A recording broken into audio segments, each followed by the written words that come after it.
बसलेली असायची.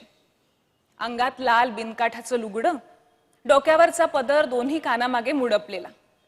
बाप्पाईला बेबीचं खूप कौतुक. सारखं तिला आपल्याजवळ बोलवायची. पण बाप्पाईचं सोवळं ओळं फार कडक होतं. तिच्या जवळ जायचं म्हणजे अंगावरचे सगळे कपडे काढायला लागायचे. 3-4 वर्षांची होईस्तोवर बेबीनं बाप्पाईचं सोवळं ओळं पाळलं. त्यानंतर मात्र बाप्पाईने हाक मारली की धूम उलटी पळत सुटायची. बाप्पाईबद्दलची तिची भीती वाढली त्याला आणखी एक कारण होतं. एके दिवशी सकाळच्या वेळी बेबी एकटीच फिरत फिरत आपल्याच तंद्रीत मधुमालतीच्या वेलीजवळ गेली फुलं खुडायला. तेवढ्यात कोणाचा तरी आवाज ऐकू आला म्हणून तिनं विहिरीच्या पलीकडे डोकावून पाहिलं आणि चकित होऊन पाहतच राहिली. बाप्पाई पाटावर पाठमोरी बसली होती आणि पदर खाली घरंगळला होता. डोक्यावरचे केस बारीकसे. शंकरराव वस्तऱ्यानं केस भादरत होता. शंकरराव इथे कसे आले? ते तर अंगणातून घरात पाऊल सुद्धा ठेवत नाही.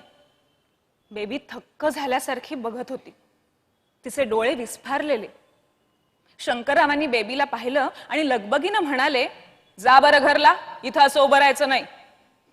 बाप्पाईने सुद्धा मागे वळून बेबीला पाहिलं. त्या डोळ्यांशी बेबीला खूप भीती वाटली आणि ती धावत माडीवर पळून गेली. काय झालं, काय पाहिलं हे तिने बाईजीला सुद्धा सांगितलं नाही. बेबी घाबरली होती, बावरली होती. वाट चुकलेल्या हरणानं आपल्या भोवती भोवती करत राहावं त्याप्रमाणे भिवंडीच्या आठवणी माझ्या भोवती घुटमळत असतात. भिवंडीतली सगळी माणसं पुन्हा पुन्हा माझ्या आयुष्यात डोकावत राहिली. मी विजया मेहता होईस्तोवर.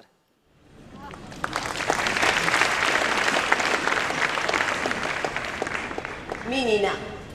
महासागर या नाटकात मी चंपूची भूमिका करायचे. दळवींची वाक्यरचना सरळ सोपी, रंगभूमीवरची शब्द जडता मोडणारी, वरवर हलकी फुलकी वाटणारी, पण त्यातले छुपे स्तर आणि गुंता कलावंतांना तालमीत सोडवावा लागायचा. महासागर पासून दळवींच्या पुढच्या सगळ्या नाटकांच्या तालमी कलावंतांसाठी कार्यशाळाच बनल्या. महासागरमध्ये घनश्याम विक्रम गोखले, त्याची पत्नी सुमी भारती आचरेकर, दिगंबर नाना पाटेकर, त्याची बायको चंपू नीना जोशी कुलकर्णी, दिगूचा धाकटा भाऊ वसंता मंगेश कुलकर्णी, अक्कलकोट महाराजांच्या मठात जाण्याचं स्वप्न पाहणारी दिगूची काकी उषा नाडकर्णी. या सर्वांना आपापल्या भूमिका वळण घेत कशा साकार करायच्या हे तंत्र हळूहळू समजू लागलं आणि अभिनयाचं त्यांचं एक घराणंच बनलं. भूमिकेच्या अंतरंगातून बहिरंग उभं करणारं.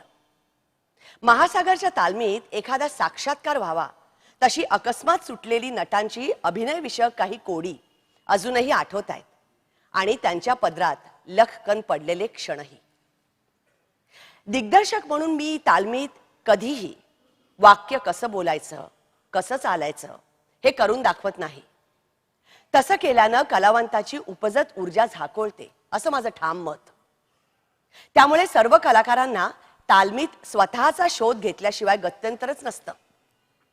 त्यांच्या शोधात त्यांना मदत करणं, आपल्या स्वतःच्या शरीरानं आणि आवाजानं भूमिकेमध्ये परकाया प्रवेश कसा करता येईल ते समजावून सांगणं, अशी मदत मात्र बसल्या खुर्चीवरून मी भरपूर करते.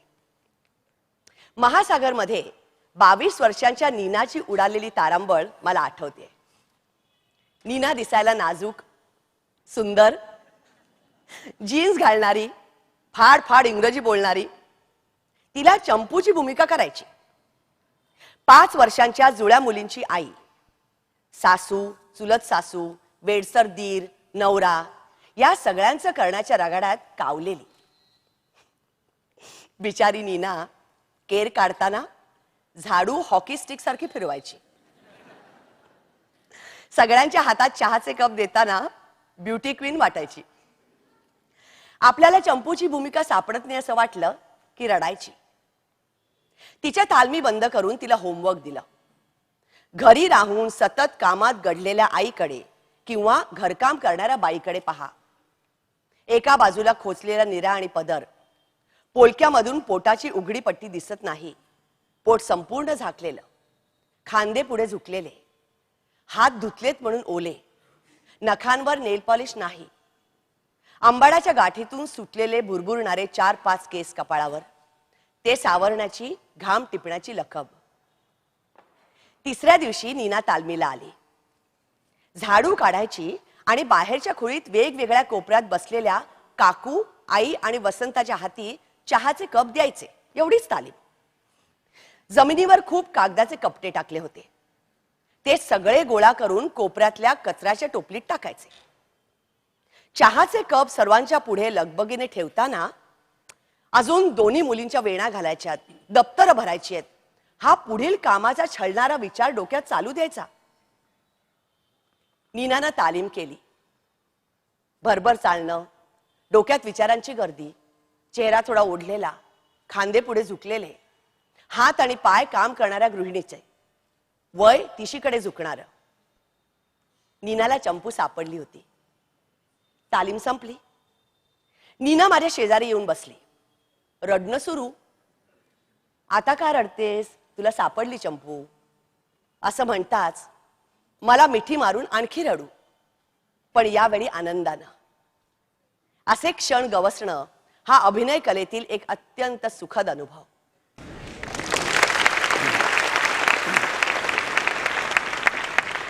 नमस्कार, मी रवींद्र मंकणी. हैवदन या नाटकात मी देवदत्तची भूमिका करायचो. नेहमीच्या सामाजिक वास्तववादी नाटकांपेक्षा हैवदनची प्रकृती एकदम वेगळी. तिन्ही मुख्य पात्र खूप प्रखर आणि त्यांच्यातले ताणतणाव अतिशय उत्कट. स्वतःचंच डोकं उडवणं, द्वंद्वयुद्धात प्रतिस्पर्धी मित्राला जीवे मारणं, सती जाणं असे प्रसंग. फक्त नेहमीच्या वैयक्तिक अनुभवांवर विसंबून न राहता स्पर्श, स्वाद, श्रवण, रूप, गंध, वातावरण या संवेदनांवर भर देणं हे अशा नाटकातील अभिनयाचं प्रमुख तत्व.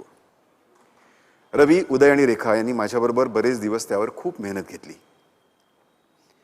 गिरीशच्या संहितेतला आशय, रंगभूमीवर नटांचा वावर आणि त्यांच्या अभिनयाची लय, भास्करचं संगीत, शरद जांभेकरांचा शुद्ध रसाळ आवाज, वाद्यांचे भिन्न ताल आणि नाद, गोडसेंच्या कपडेपटातील रंगछटा आणि दिलीप कोलटकरची प्रकाश योजना, सृजनशील ऊर्जेचा हा चौफेर आविष्कार शब्दात कसा मांडायचा, त्याचा अनुभव घ्यायला हवा. पुढे काही सांगण्यापूर्वी तालीम आणि प्रयोग यांच्या नातेसंबंधांबद्दल एक मजेशीर गोष्ट सांगते, मागे कधीतरी वाचलेली. घरी चॉकलेट केक बनवायचा असेल तर मैदा, दूध, अंडी, चॉकलेट पावडर, बदामाचे काप, खाण्याचा सोडा अशा खूप गोष्टी लागतात. हे सर्व जिन्नस एकत्र करून लगदा तयार करायचा. परंतु नुसत्या लगद्याचा केक होत नाही, त्यासाठी भट्टीची ऊब लागते. त्या उभेत लगदा फुलतो आणि हलका चविष्ट केक तयार होतो. तर नाटकाचा प्रयोग म्हणजे तालमीच्या सृजनशील उभेतून फुलणारा चॉकलेट केक. थेट स्वयंपाकातलं उदाहरण असलं तरी मला ते समर्पक वाटतं. तालमीशिवाय कुठलीही कलात्मक निर्मिती अशक्य हे तत्व या उदाहरणात मांडलंय. हैवदनच्या प्रयोगातील आजही डोळ्यासमोर, मनात, कानात घुमणारा प्रवेश म्हणजे देवदत्त आपलं मस्तक दुर्गा मातेला अर्पण करण्यासाठी देवळात जातो तेव्हाचा. सर्व कलामाध्यमातून एकत्रितपणे उभा राहणारा अमूर्त नाट्यानुभव. रंगमंचावरती देवदत्त एकटाच उभा. जंगलातील झाडाच्या पानातून यावी तशी झुलणारे हिरव्या सावलांची छाया त्याच्या अंगावर. जय काली, महाकाली, कालिका, कादंबिनी हा भद्रकालीचा एकसुरी मंत्रघोष जोरात सुरू होतो. देवदत्त आपलं मस्तक देवीला अर्पण करण्याचा निर्धार पक्का करून कमरेभोवती शेला करकसून बांधतो आणि डोंगर चढू लागतो. देवीचं मंदिर डोंगर माथ्यावर आहे. डोंगराची खडकाळ वाट, कडेकपारी सर्व काही रंगमंचाच्या भुईवर आहे. जमिनीवरून सरपटत, धापा टाकत मोठ्या प्रयासानं देवदत्त डोंगर पठारावर पोचतो. देवीचा मंत्रघोष चालूच आहे. गर्द सावऱ्यातून जाणारा मार्ग संपतो. झरोक्यातून उजेडाचा कवडसा यावा तसा प्रकाशाचा झोत रंगमंचावरील पुढील भागात पसरतो. गाभाऱ्यासमोरील चिंचोळ्या बोळात असतो तसा. पाठमोर देवदत्ताची सावली त्या प्रकाशाच्या बोळात रंगमंचावर उमटते. सावली आपला उजवा हात उंचावते आणि जोराने घंटा वाजवते. घंटेचा टोला ऐकू येतो, पण रंगमंचावर घंटा नाही. टोला मागून वादकांनी वाजवला आहे. देवदत्त प्रकाशाच्या धोतातून बाहेर पडतो आणि गाभाऱ्यातील मंद प्रकाशात त्याचा चेहरा दिसतो. कालीच्या वाढत चाललेल्या जयघोषानं तो मंत्रमुग्ध झपाटल्यासारखा दिसतो आहे. गाभाऱ्यातील खडग तो उचलतो, बळीच्या चौथऱ्यावर ढोपरं टेकून बसतो. चौथरा म्हणजे 1.5 फूट उंचीचं आणि तेवढ्याच रुंदीचं लाकडी स्टूल. आपल्या उजव्या हातातील लाकडी खडगानं तो आपल्या मानेवर जोरात प्रहार करतो. एकदा, दोनदा, तीनदा. देवदत्ताची तडफड आणि जीव घेणा कांत वाढत्या मंत्रघोषात बुडून जातो आणि त्याचं निश्चल कलेवर चौथऱ्यावर कोसळतं. ते भीषण दृश्य लोकांनी पाहू नये म्हणून दशावतारी पडदा आणला जातो. त्यात देवदत्त निस्यानाचा होतो. त्याचं रक्तानं माखलेलं मुणकं मात्र बळीच्या चौथऱ्यावर तसंच पडलेलं. मुणकं कागदाच्या लगद्याचं बनवलेलं, ओबडधोबड, जत्रेत मिळणाऱ्या मुखवट्यासारखं. काल्पनिक डोंगर, लाकडी स्टूल, लाकडाचंच बेगड लावलेलं खडग, मुखवटे, अशा नगण्य गोष्टीतून ब्रह्मांड उभं करणं ही जादू नाट्यकलेतच शक्य होते. सामान्यातून असामान्य.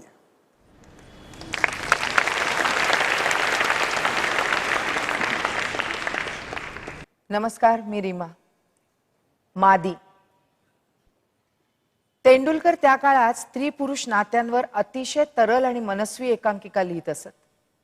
पात्र नेहमी दोनच, ती आणि तो. वेगवेगळ्या बाजूनी त्या नात्यांकडे पाहायचं, नात्यातला एक एक पदर उलगडून दाखवायचा आणि त्या जीवनानुभवाचा पोत आजमावायचा, असं त्या एकांकिकांचं स्वरूप असायचं. तेंडुलकरांच्या मादी आणि आजगर आणि गंधर्व या अशा 2 एकांकिका करायच्या रंगायननी ठरवलं. अजगर गंधर्व मध्ये अरविंद देशपांडे माझ्या बरोबर होता.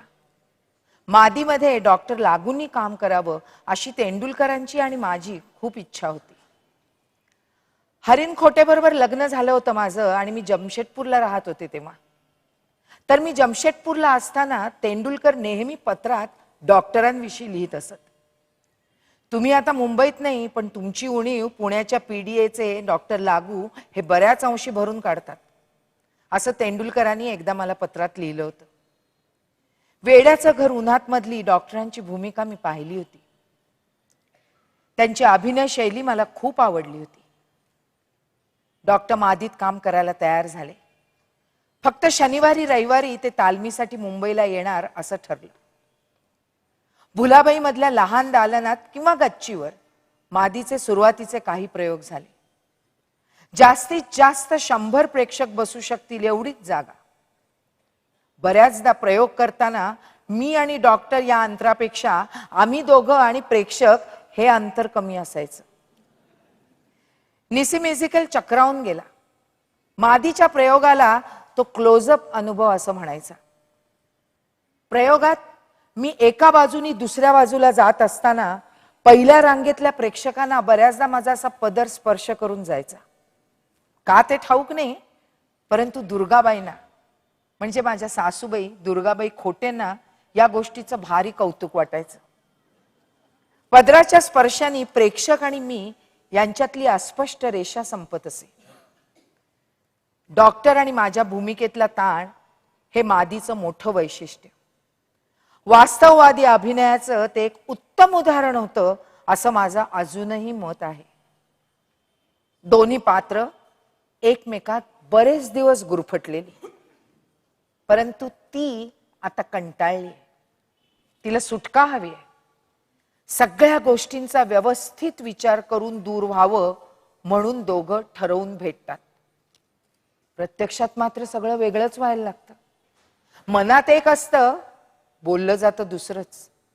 मग भावनांचा गोंधळ. त्यातून प्रथम ती सावरते. नकळत मनगटावरच्या घड्याळाकडे पाहते. त्याच्या ते लक्षात येतं. गोंधळ संपतो आणि भेट सुद्धा. सगळ्या बारकाव्यानिशी आणि संपूर्ण आंतरिक ताकदीने विकार आणि भावनांचा उद्रेक अगदी अल्प अंतरावर बसलेल्या प्रेक्षकांसमोर मांडणं खूप कष्टाचं काम होतं आमच्या दोघांसाठी. प्रेक्षकांना समोर घडत असलेलं सगळं नैसर्गिक वाटत असलं तरी ते सगळं शरीराच्या हालचाली, दृष्टिक्षेप आखून रेखून बसवलेलं होतं. एकही क्षण वाया जाणार नाही याची सतत काळजी घ्यावी लागायची. मादीचे पुढचे काही प्रयोग मुंबईच्या तेजपाल सभागृहात 600 प्रेक्षकांसमोर झाले. अभिनय तोच तणाव, 2 पात्रांमधली देवाणघेवाणही तीच. पण हे सगळं 600 प्रेक्षकांपर्यंत ताकदीने आणि नेमकेपणाने पोचवायचं, अभिनयातले बारकावे, ताण, सगळं. मादीमुळे अभिनेत्री म्हणून मला खूप शिकायला मिळालं. रंगायन नसतं तर प्रशिक्षण आणि आनंद आमच्यासारख्या मंडळींना कुठून मिळाला असता. धन्यवाद.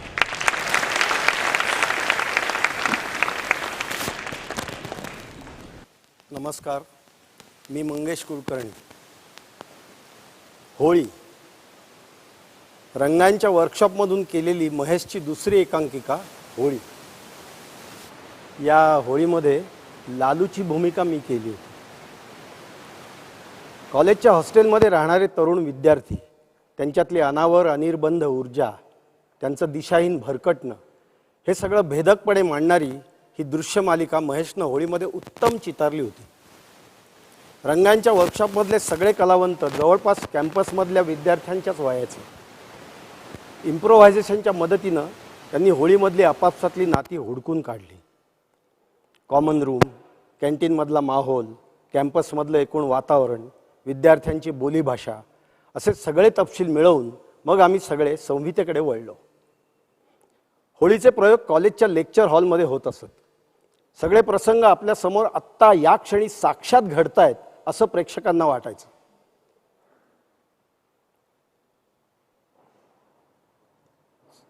आत्ता या क्षणी साक्षात घडतायत असं प्रेक्षकांना वाटायचं. एक राडा दृश्य होतं. होळीची सुट्टी न देता प्रिन्सिपॉलनं त्याच दिवशी एक पाहुण्याचं कंटाळवाणं वैतागवाडी भाषण ठेवलंय. संतप्त विद्यार्थी ते भाषण उधळून लावतात असं हे दृश्य. या प्रवेशाला नाटक पाहायला आलेले विद्यार्थी सुद्धा उत्साहानं सामील होत असत. कलावंत कोण, प्रेक्षक कोण हे कळेनासं होई. मुंबईच्या IIT मधला प्रयोग तर विलक्षण झाला.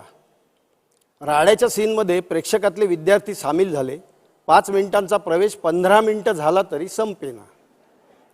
परिस्थिती आटोक्याबाहेर जाते असं वाटताच सगळे नट उभे राहिले आणि आम्ही नट आहोत, विद्यार्थी नाही, हे नाटक आहे, आम्हाला प्रयोग करू द्या, अजून पुष्कळ प्रवेश व्हायचेत असं ओरडून सांगू लागले.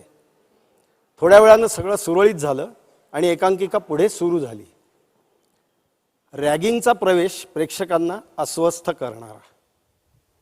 तो सुरू होताच पहिल्या 2 रांगातले 7-8 विद्यार्थी ताडकन उठले आणि हॉलच्या बाहेर पडले.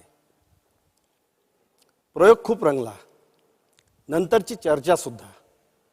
सामानाची बांधाबांध होईस्तोवर आम्ही सगळे IITच्या मोकळ्या आवारात बसलो होतो. प्रयोग अर्धवट सोडून निघून गेलेले 7-8 विद्यार्थी आमच्या जवळून उभे राहिले. त्यातला एक जण पुढे आला आणि म्हणाला, माझं नाव कुमार, मी सर्व विद्यार्थ्यांच्या वतीने बोलतोय. मिसेस मेहता, तुम्ही बाई आहात म्हणून, नाहीतर आज आम्ही तुमचं मुस्काट फोडलं असतं. थिएटरच्या नावाखाली काय दाखवलं तुम्ही? विद्यार्थ्यांच्या अडीअडचणींचं भांडवल करून आम्ही कसे वाईट वागतो हे तासभर घोटून सांगितलं. त्यापेक्षा आमच्या परिस्थितीवर काही उपाय असेल तर सांगा. आवरून धरलेल्या रागामुळे कुमारचा चेहरा लालबुंद झाला होता. त्याचं ऐकून आम्ही सगळे थोडा वेळ सरदच झालो. थोडा वेळ विचार करून मी म्हटलं, आम्ही नाटकवाले लोक प्रयोगासाठी इथे आलो. प्रयोग चांगला झाला असावा म्हणून तुमच्या मनातले प्रश्न फणा काढून उभे राहिले. होळीनं तुमच्या मर्मावर बोट ठेवलं. हेच नाट्यकलेचं प्रयोजन असतं. प्रश्नाचं उत्तर शोधण्याची जबाबदारी मात्र तुमची. रंगमंच म्हणजे न्यायालय किंवा देऊळ, चर्च नाही. असलाच तर रंगमंच हा एक भला मोठा आरसा आहे. सगळ्या विद्यार्थ्यांनी माझं म्हणणं शांतपणे ऐकून घेतलं. थोड्या वेळानं कुमार म्हणाला, तुम्ही म्हणताय तसं थिएटर हे सगळं करू शकत असेल तर मग आम्हाला अशा थिएटरची गरज आहे. एका प्रयोगाची आम्हाला चटक लावून तुम्ही जाऊ नका. रंगायननं आता IIT मध्ये वर्कशॉप सुरू करणं आवश्यक आहे. पुढील नाटकाच्या तालमी सुरू होतील तेव्हा त्या सर्वांना निमंत्रित करण्याचं आश्वासन देऊन आम्ही निघालो. परतताना समजलं की होळीमधल्या एका प्रवेशात दाखवलं होतं तसंच रॅगिंग आणि विद्यार्थ्याची आत्महत्या 1 महिन्यापूर्वीच IIT मध्ये घडली होती. त्यातून मुलं सावरत होती. होळीतील दृश्यामुळे सगळ्या आठवणी उफाळून निघाल्या. नाटक आणि जीवन यांचं हे नातं सर्वार्थानं आमच्यासमोर धाडकन उभं राहिलं. मजा म्हणून एक तपशील. होळीच्या प्रयोगावर मनस्वी टीका करणारा कुमार म्हणजे आजचे अग्रगण्य संपादक आणि विचारवंत कुमार केतकर.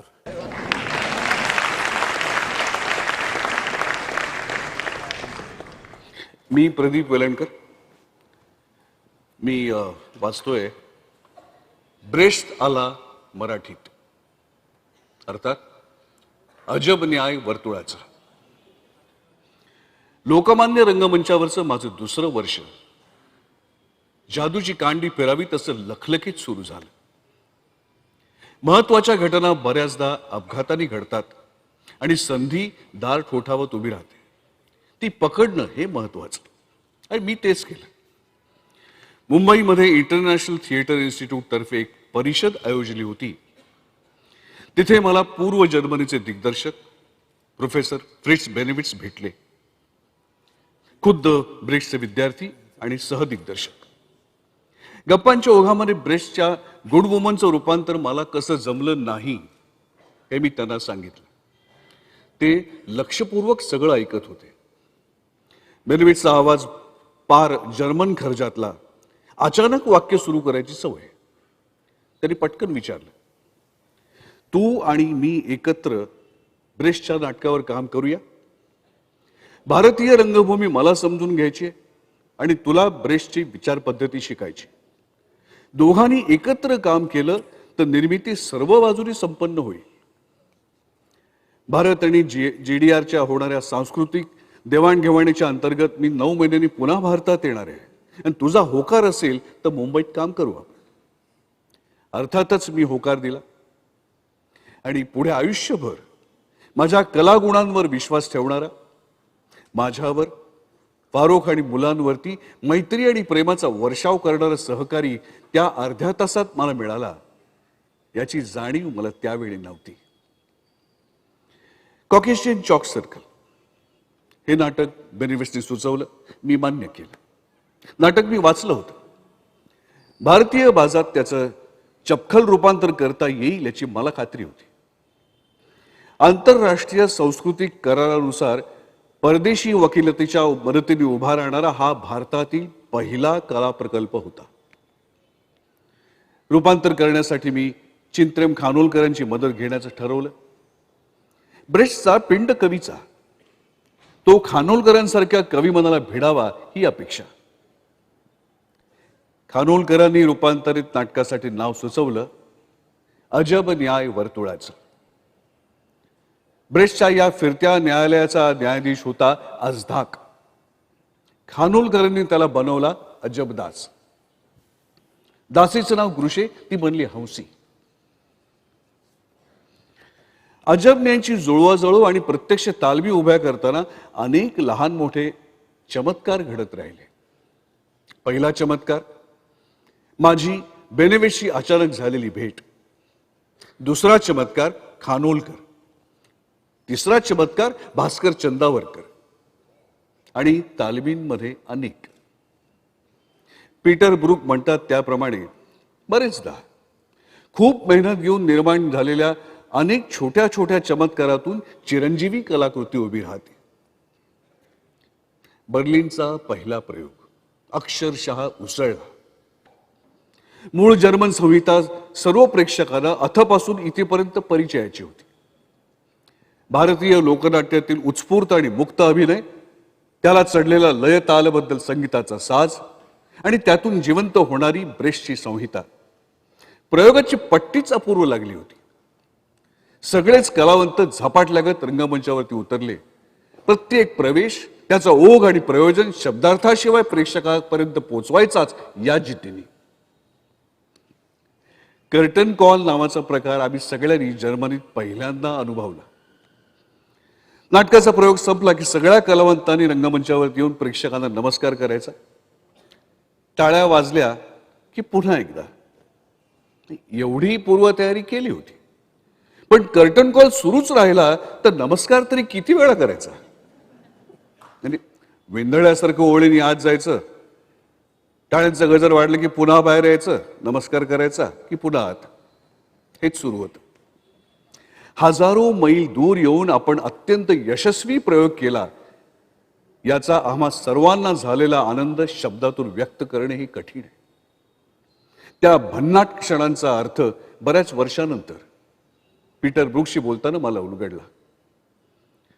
दोन सर्वस्वी वेगवेगळ्या सांस्कृतिक परंपरा कलाक्षेत्रात खऱ्या अर्थी एकत्र येतात तेव्हा अबाधित सत्याचे क्षण निर्माण होतात.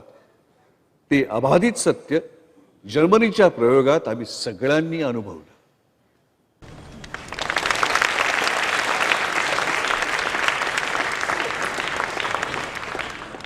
बेबी वय वर्ष 9.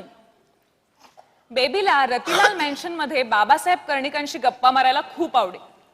बाबासाहेब म्हणजे अरविंद अशोकचे वडील. अरविंद अशोक म्हणजे माझे मावस भाऊ.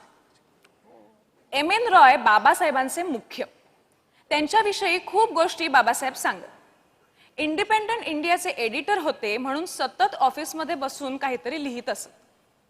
बेबीनं काहीही प्रश्न विचारले तरीही ते उत्तर देत आणि वाक्य संपायला आलं की थोडं हसून असं म्हणायची त्यांना सवय होती. एका रविवारी सकाळी बाबासाहेब एकटेच ऑफिसमध्ये लिहित बसले होते. बेबी त्यांच्या समोरच्या खुर्चीवर जाऊन बसली.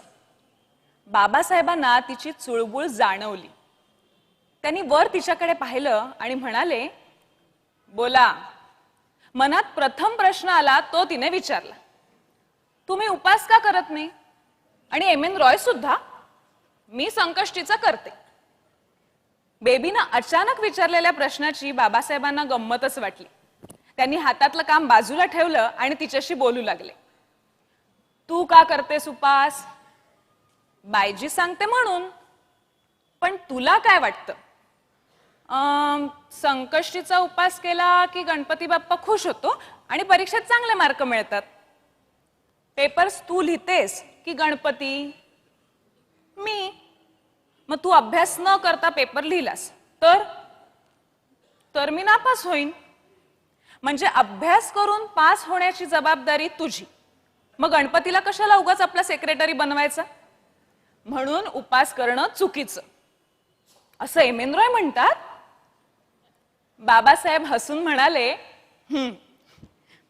स्वतःचं आयुष्य ही आपली जबाबदारी. देवावर किंवा नशिबावर ती सोपवायची नसते. हा पाठ बाबासाहेबांनी मला दिला, जो मी आयुष्यभर पाळला आणि आजही पाळते.